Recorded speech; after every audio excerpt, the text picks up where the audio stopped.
Welcome to the Chapter 35, Section 3 lecture. In this section, we're going to look at the challenges to the liberal order after World War I. What this refers to is the rise of dictatorships, mostly totalitarian dictatorships in some parts of Europe after the war. So when we say the liberal order, we're referring to liberal democracies, governments in which citizens elect their leaders, in which there are civil rights that are protected, Western democracies essentially, that get challenged for an alternative form of government that is more authoritarian. And the common thread is this desperation of the Depression and the economic problems that we've been talking about in the other lectures called for solutions that sometimes strong leaders in some countries were better able to resolve than the democratic governments that they had. So the first challenge to the liberal order comes in Russia with the rise of communism and the development, the formation of the Soviet Union. We studied the Russian Revolution when we looked at World War I and how the war was the culmination of decades of problems that Russia had struggled with under the Tsarist regime.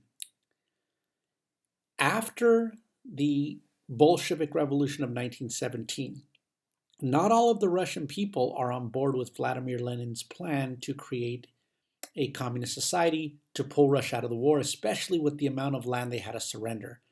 So a civil war breaks out from 1918 to 1920 between the Red Army, which is the Bolshevik army of Lenin, and the White Army, which were Tsarist loyalists and anti-communists. And the White Army was being supported by the Western allies that Russia had in World War I because they wanted Russia to continue its war effort. So during this, you see Lenin carry out the Red Terror.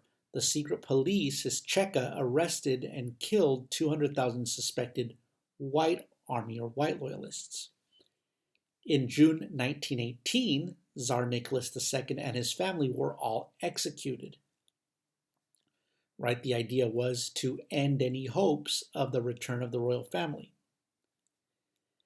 So by 1920, the Reds defeat the Whites, and as many as 10 million people died in the Russian Civil War. So this war was bloodier than World War I was for Russia.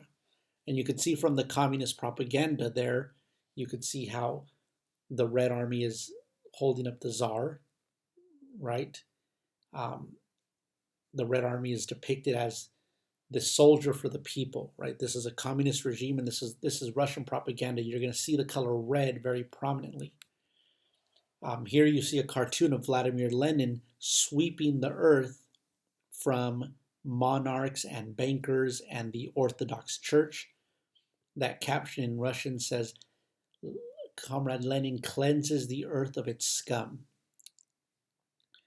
So Vladimir Lenin gets a firm control of the country by 1920, and he begins a policy known as war communism, where before we can get to communism where everybody shares everything equally, the government is going to take control of things to set Russia onto the communist path. So Lenin nationalizes the banks. He nationalizes industry, which means it becomes government owned. And he centralizes and nationalizes church holdings. He takes the church away from the religious authority, and he makes religion illegal and takes their property. Private trade is abolished, and peasants reduced production. By 1920, industrial production was at 10% of what it used to be before World War I. And agriculture was at half of what it was. So war communism was having a negative impact on the lives of Russians. So once the Civil War ends, Lenin implements the NEP, the New Economic Policy. And under this, he reverses war communism and restores a market economy, which is based on, supply, demand, people choosing what they want to buy. He returns small-scale industries to private ownership, but maintains ownership of the large, infrastructure, things like electricity, transportation. Peasants were allowed to sell the surplus on the free market, so hoping that if peasants were able to if they made more than they were demanded, they could sell the extra for more money, and that would encourage them to work more. And then there was electrification and technical schools that were built. But Lenin dies in 1924. He suffers a stroke in 22, and 2 years later he dies. And during that time of his stroke, when he's incapacitated, there's a bitter power struggle that is emerging between the gentleman in the glasses pictured there, Leon Trotsky, and Joseph Stalin. Joseph Stalin was the general secretary of the Communist Party. Trotsky was the intellectual. He was someone who was very studied, understood the ideas of Karl Marx, theorized a lot of what communism would look like, and like Lenin, he wanted to spread communism to other parts of the world, to liberate working class people, he called it. Joseph Stalin was more of a nationalist. He was not an internationalist. He doesn't care to spread communism. He favors socialism in one country and not the international socialism like Lenin and Trotsky. As General Secretary of the Communist Party, one of Stalin's jobs is to appoint party members to positions, right? To make appointments to committees. And so he uses that position to stockpile different committees of the Communist Party, of the Politburo, with people that are loyal to him. So by 1928, he manages to eliminate any rivals in the Politburo, which is their governing body, and become unchallenged dictator of the Soviet Union. Lenin had left a will to advise the leaders of the Communist Party to choose someone with a better temperament than Stalin. So Lenin had seen Stalin rise through the ranks, and he saw how ambitious he was, and he knew that he was ruthless. And before he died, he tried to warn the leaders of the Communist Party not to go in Stalin's direction, to choose someone different, probably Trotsky. But when it came time to read his will, everybody that was in the committee was handpicked by Stalin, with the exception of a few people, including Trotsky. So they were outvoted. And then after that, those people who stood opposed to Stalin were immediately, they started losing their job. They feared for their safety, and Leon Trotsky fled to Mexico. And I think I'd mentioned that in one of the previous lectures. So Stalin becomes this unrivaled leader, and you can see from the propaganda poster there how he paints himself as Lenin's heir apparent, right? So the Russian people themselves, they never knew that Lenin did not want Stalin to take control. He used propaganda to make it look like he's following in Lenin's footsteps, because Lenin is the national hero who led them through the revolution. Once in power, Stalin wants to industrialize the Soviet Union. By now, the country has been named the Union of Soviet Socialist Republics, the USSR, or in Russian, the CCCP, like you see here, where Stalin is commandeering the CCCP ship. He replaces Lenin's new economic policy with a planned economy called five-year plan. So the first set of five-year plans ran from 1928 to 1932. And his goal is to industrialize Russia and modernize it.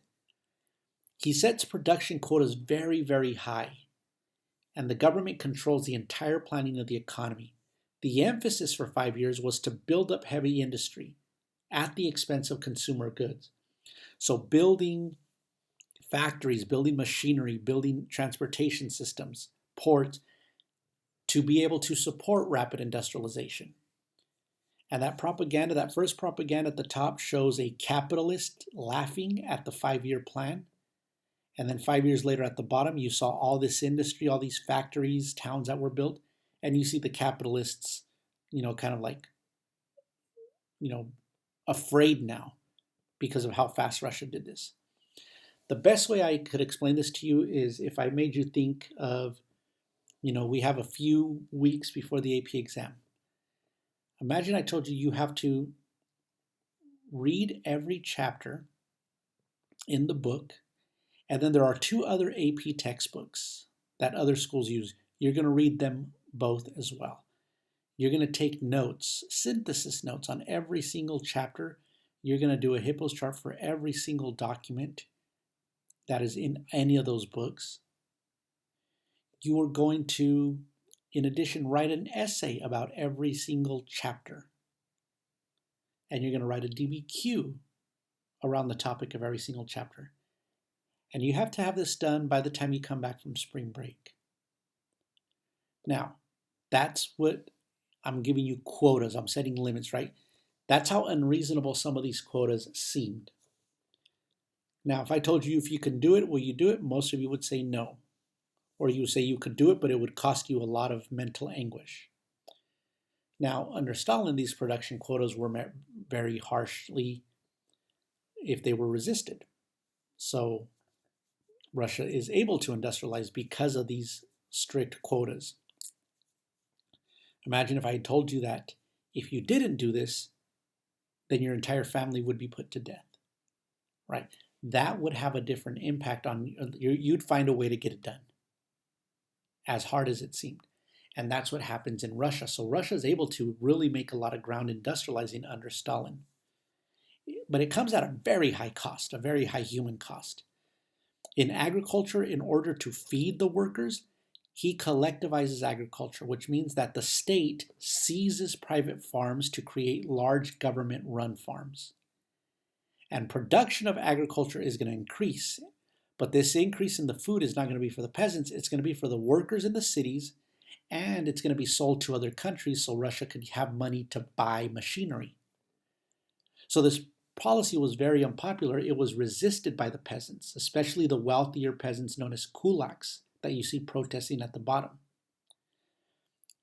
Half of the farms were collectivized by 1931, but 3 million peasants were killed or starved. When the kulaks resisted, they were starved to death. And this became known as the terror famine in Ukraine. 6 million people, estimates between 5 to 8 million are the estimates. That newspaper there shows 6 million. About 5 to 8 million people were starved to death. You could see these pictures of people starving to death because they were resisting Stalin, because they did not want to give up their farms. So they were, and propaganda painted them as traitors, as these wealthy people who were overeating all the food. So when this was happening outside of Ukraine, people didn't know that this was Stalin's doing, right? They felt Stalin was being betrayed by people who were corrupt, when in reality that was his command, was to not feed any of them, to take away their grain, to kill their animals or take their animals for resisting. So Russia's making industrial gains, but it's coming at a human cost. And this ruthless policy of collectivization led to doubt in Stalin's ability to govern. So Stalin began to fear that he couldn't trust his own government. And from 1935 to 38, he carried out the Great Purge. Stalin purged 2/3 of the Central Committee members and more than half the army's high-ranking officers. By 1939, 8 million people were in labor camps, and 3 million had died during the quote-unquote cleansing. So he went after anybody who he suspected of challenging his authority, disagreeing with his authority, criticizing his authority, trying to influence others, writers, journalists, professors, members of his own party, right? Members of the military. And then other people were sent to forced labor camps known as gulags. So by 1938, Stalin was the only member that was involved in the Russian Revolution still alive. Even Leon Trotsky, who had fled to Mexico, would be eventually murdered. Stalin would send his agents to Mexico City and would eventually have Trotsky killed there. And there you see people being shot and put into mass graves, mass ditches. That chart at the bottom shows the growth of different prisoners. And you notice that toward the middle of the graph, there's a big dip in how many prisoners there were. That's because during World War II, Stalin put the prisoners on the front lines. So the idea was they're going to die anyway, die trying to fight the Germans. And not only would he kill you, so like if you were a member of his government, he didn't just kill you, he would erase you from history. And here he is with not Laurent Berry. Here he is with one of his chief of police of the secret NKVD. That man that's standing next to him, the short man, he's the one that was in charge of a lot of these executions. And eventually, Stalin accused him of killing innocent people because he killed innocent people under Stalin's command.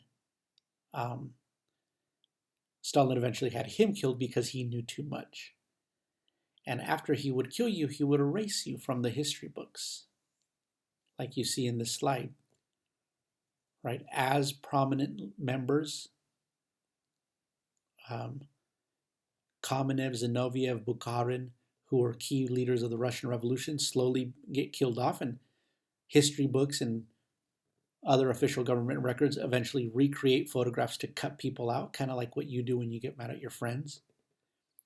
So he was the original photoshopper. Right? Notice the difference in the picture at the top and the picture at the bottom. Right? So as people are killed, they are disappeared from the record. So there's no record you were ever involved. Meanwhile, he painted himself, right?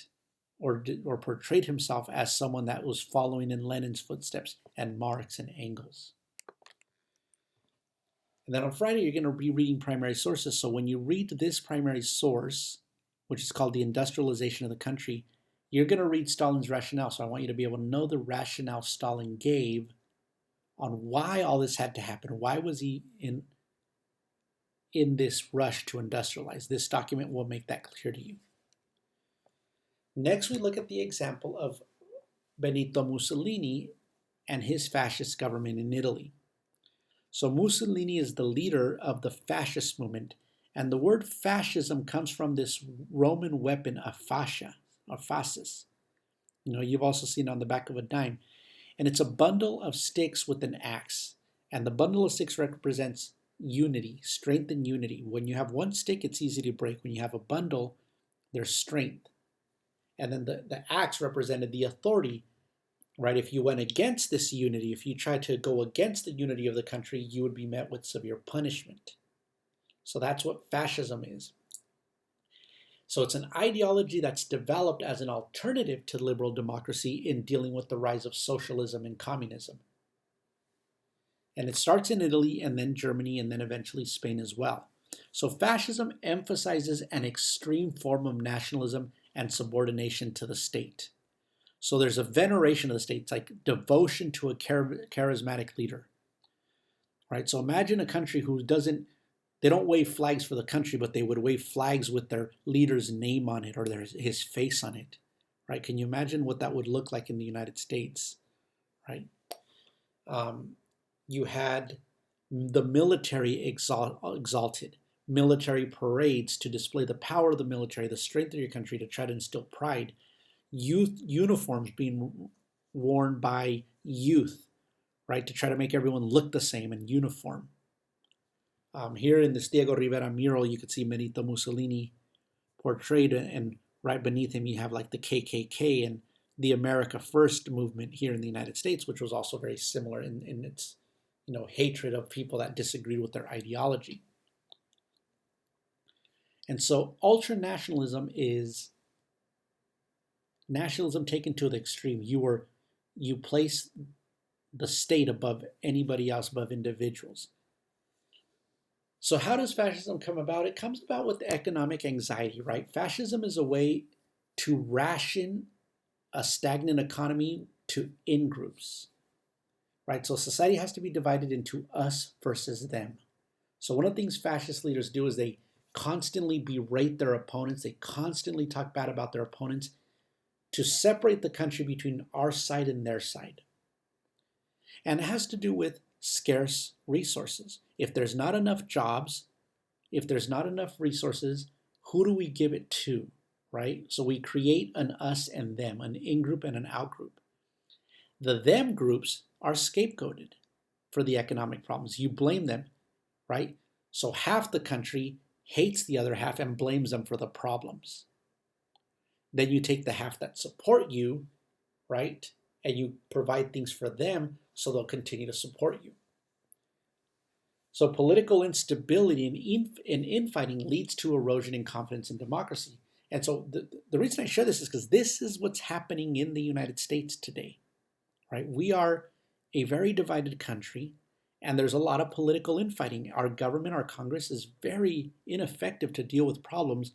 Almost everything nowadays is partisan, right? Either when the Republicans were in power in Congress, things were passed with a barely just a 50% majority because the Republicans had the majority seats.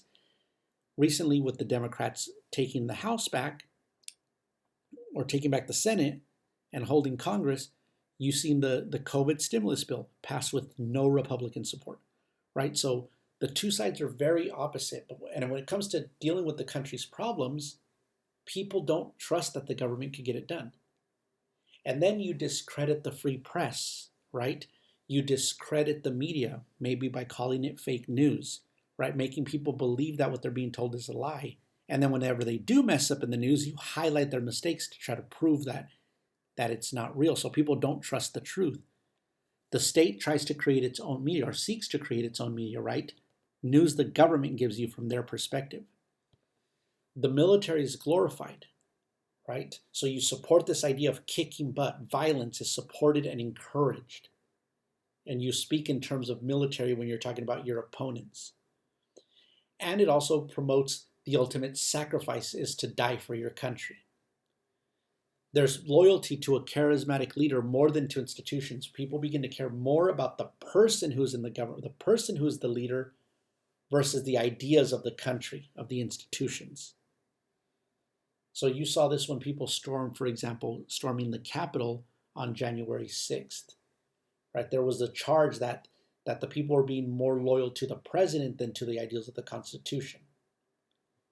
And then you replace officials with people that are loyal, so that judges and police all support you because they're loyal to you, even though you may be breaking the law.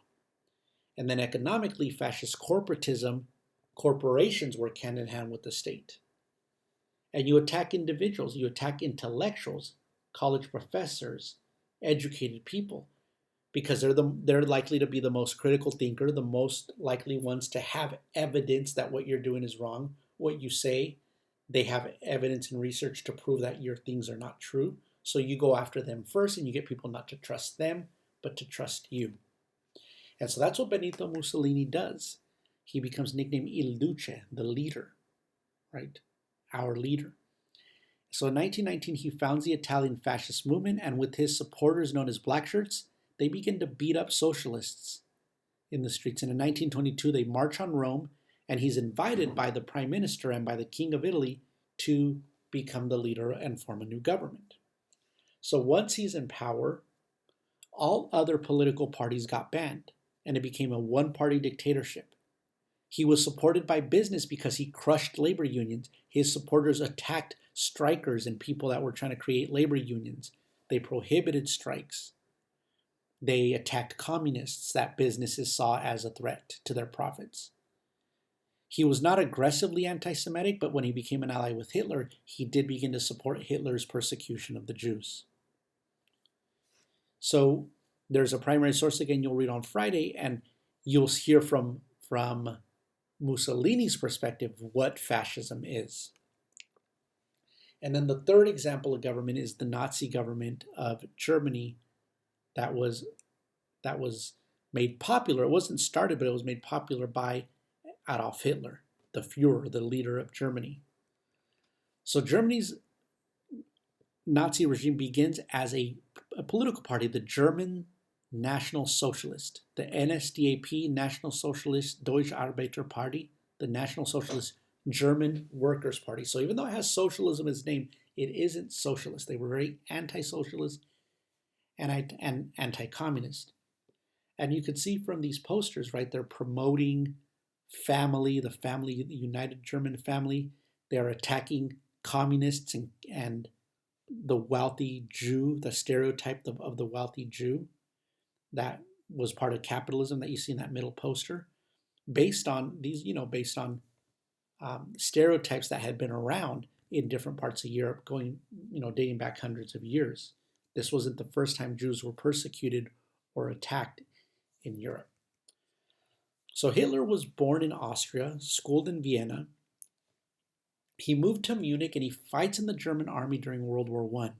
So he joins a small party, the German Workers' Party, influenced by World War I officers who hated Jews and Marxists. So that's where he begins to get that ideology, right? Hitler was, considered a loner. He was an artist who didn't get into art school. He had a very low self-esteem, and joining the army gave him a sense of purpose, and being wounded for the country kind of gave him this pride. And so he was very influenced by other people that served in that experience. So in 1923, they attempt to take over the Weimar Republic, but Hitler is jailed. But while he's in jail, he writes the book about his plan for Germany. In 1924, he's released and he organizes the party for a legal takeover through elections. And they take advantage of Germany's economic insecurity to be able to get people's support by promising Arbeit und Brot, which is work and food.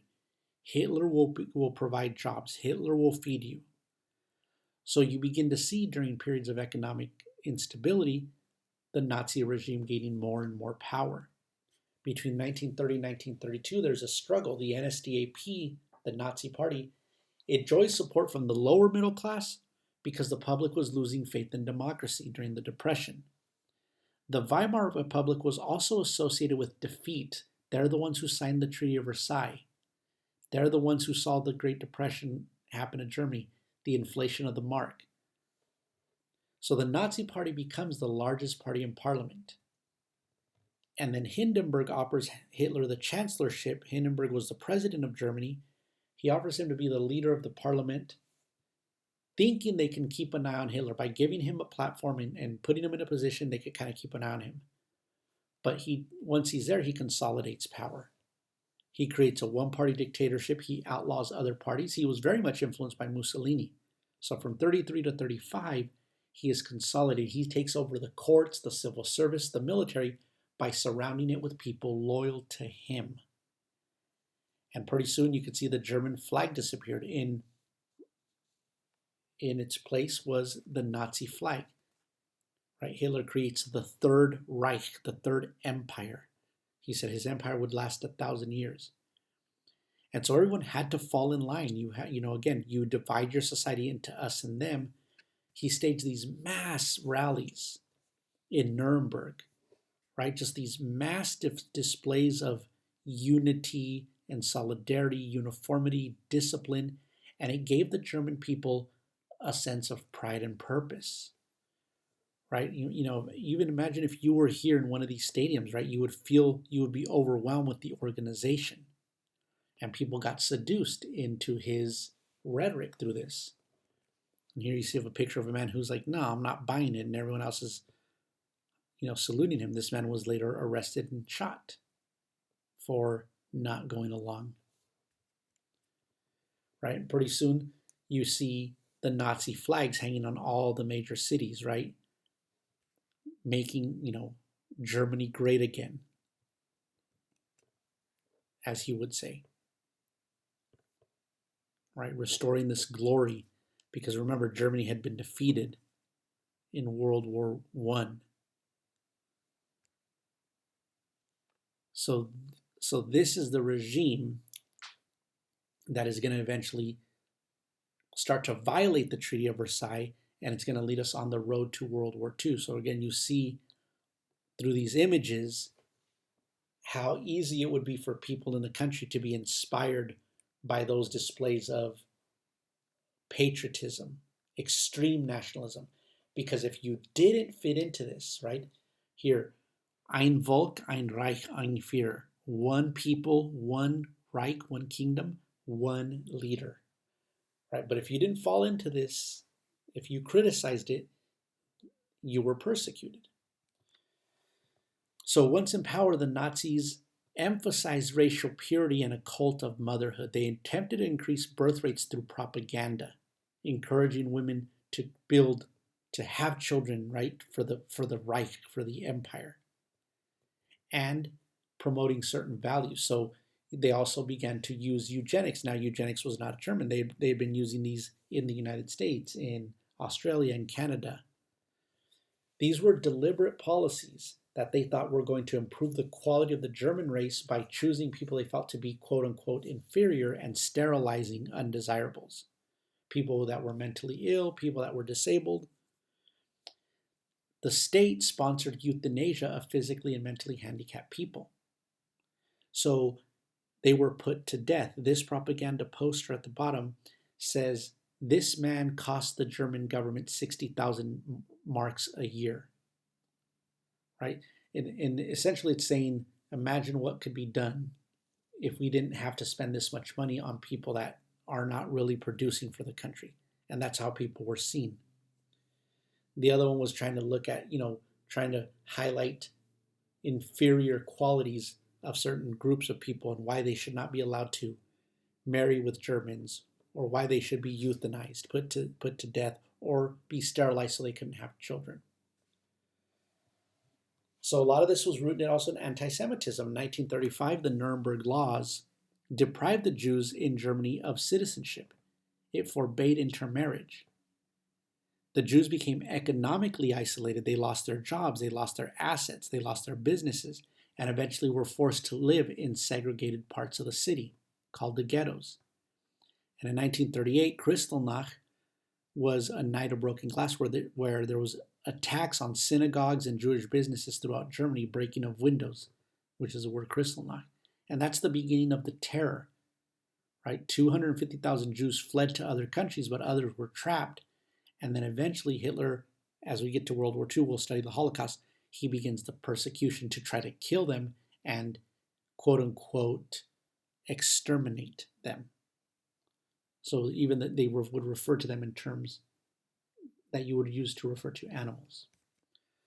So Friday, the last source you'll look at will be an excerpt from the Nuremberg Laws to understand that rhetoric.